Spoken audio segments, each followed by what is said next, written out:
দেখিয়ে দেখিয়ে এদের যত্ন করবি, ভালোবাসবি। তোকে যে করেই হোক মিরাজের মন জয় করতে হবে। বোন, তুমি আমাকে এতগুলো বাচ্চার মাঝে কেন আনলি?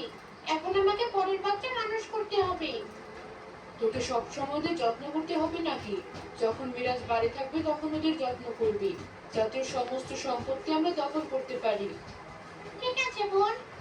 মায়া আর রেবেকা যখন গল্প করছিল তখন সেখানে মিরাজ আসে বাচ্চাদের জন্য দুধ নিয়ে। তোমরা কি গল্প করছো? কিছু না ভাই, মায়া মিষ্টির কথা বলছিল। ওর নাকি মিষ্টির খুব মনে পড়ছে।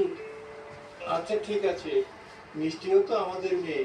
আমি কালকে গিয়ে মিষ্টিকে আনবো। তুমি সত্যি খুব ভালো। জানি না তুমি এটা কি করছি।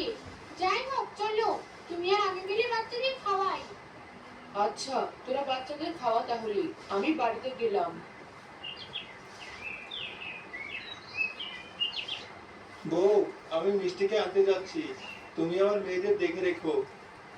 আচ্ছা যাও। আবার শুরু হলো কান্না। যত সব, তোকে যত ইচ্ছা কাট, আমি আগে খেয়ে নেই। এই 5 মিনিট জন্য বাড়িতে এসে একটু শান্তি পেলাম না। এদের তো দেখতে পারবো না আমি। আমি গিয়ে একটু সেজে নেই। এক কাজ করি, এবার আমি একটু বিছানায় শুয়ে আরাম করি।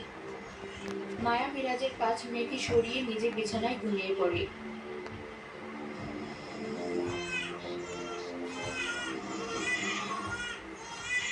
মিরাজের বাড়ির কিছুটা দূরে তেঁতুল গাছে বসে এসব এক ডাইনি দেখছিল। আহারে, বাচ্চাগুলো কেমন করে কাঁদছে। মিরাজের নতুন বই সেদিকে কোনো খেয়াল নেই। আমি বরং এই 5 মেয়েকে খাইয়ে দেই, না হলে যে এরা মারা যাবে।